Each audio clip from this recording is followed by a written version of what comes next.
បាទក្នុងយុទ្ធសាស្ត្ររបស់បងប្អូនថ្ងៃនេះយើងនាំបងប្អូនមកយល់ដឹងតាក់ទងជាមួយនឹងចំណុចដឹងថ្មីមួយទៀតតាក់ទងជាមួយនឹងសារធាតុចម្រុះរបស់យើងថាតើនៅក្នុងដំណើរការចម្រោះទឹកឲ្យធ្វើឲ្យស្អាតហ្នឹងយើងត្រូវថាតើមានន័យខ្លះដែលអាចជួយនៅក្នុងការងារចម្រោះទឹករបស់យើងឲ្យធ្វើការស្អាតបានល្អថាតើវត្ថុធាតុដើមឬក៏របស់ដែលយើងមកប្រើស្អីខ្លះទៅដើម្បីងាយស្រួលចិត្តយើងហើយនឹងរបស់ណាមួយដែលយើងទិញ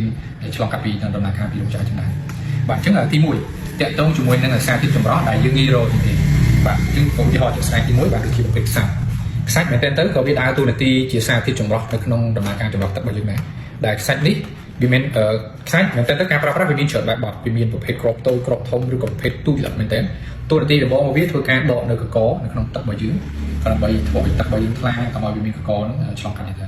ហើយខ្សាច់នេះការប្រើប្រាស់ទៅតាមខេត្តទឹកជាក់ស្ដែងតើ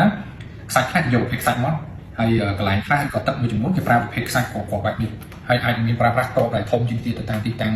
លក្ខខណ្ឌទឹករបស់បងប្អូនបាទរបស់ដែលងាយរកមួយទៀតតាក់ទងជាមួយនឹងថ្មក៏ជាប្រភេទហៅថាជាប្រភេទសារធាតុចម្រុះមួយដែរដែលងាយរកដែរដើម្បីយើងប្រើប្រាស់នៅក្នុងអាងទឹកឬក៏អាងចម្រោះមួយចំនួនដែលយើងត្រូវប្រើប្រាស់ថ្មក៏អត់ខុសគ្នាចេញពីខ្សាច់ដែរមានន័យថាការប្រើប្រាស់ត្រូវតែមានលក្ខខណ្ឌទៅតាមប្រភពទឹកទៅតាមលក្ខខណ្ឌធំចម្រោះឬក៏លក្ខខណ្ឌអាងចម្រោះយើងប្រើប្រាស់ទំហំតូចធំអាស្រ័យទៅលើការសិក្សាខេត្តរបស់ទឹកវិញជាស្អីមួយផ្នែកទៀតតាក់ទងជាមួយនឹងសារធាតុចម្រុះនៅក្នុងឧស្សាហកម្មឬក៏សិប្បកម្មផ្សេងៗមែនទែនខ្សាច់ក៏ជាមួយផ្នែកមួយនៅក្នុងឧស្សាហកម្មដែរដូចជាអាងចម្រោះទឹកស្អាតផ្សេងៗក៏គេទៅដល់ការប្រើខ្សាច់ដែរក៏ប៉ុន្តែវាមាននៅក្នុងឧស្សាហកម្មវាមានច្រើនបែបបទទៀតដោយសារឧស្សាហកម្មទម្រង់ការប្រើប្រាស់ទឹកច្រើនបាទវាមានដូចជាការប្រើប្រាស់ប្រភេទសារធាតុកបោវាមានតួនាទីក្នុងការស្រូបយកនូវក្លិនមិនល្អនៅក្នុងទឹកបាទឧទាហរណ៍ទឹកស្អាតទឹករតកអញ្ចឹងទៅបាទវាមានក្លិនខ្លោខ្លះអីគឺគេប្រើប្រាស់កបោនៅក្នុងហ្នឹងគឺដើម្បីជួយស្រូបយកនៅជាតិក្លិនខ្លោឬក៏អីទាំងអស់នោះដើម្បីឲ្យទឹកផ្ដាច់នៅក្លិនទាំងអស់ចេញបាទមានផ្សេងទៀតបាទដូចជាប្រភេទសារធាតុចម្រុះម៉ង់កាណេសគឺជាសារធាតុចម្រុះមួយដែលធ្វើឲ្យទឹករបស់យើងឆ្លងកាត់ម៉ង់កាណេសនេះវាដកចេញនៅជាតិដៃជាតិច្រេះឬជាតិដើម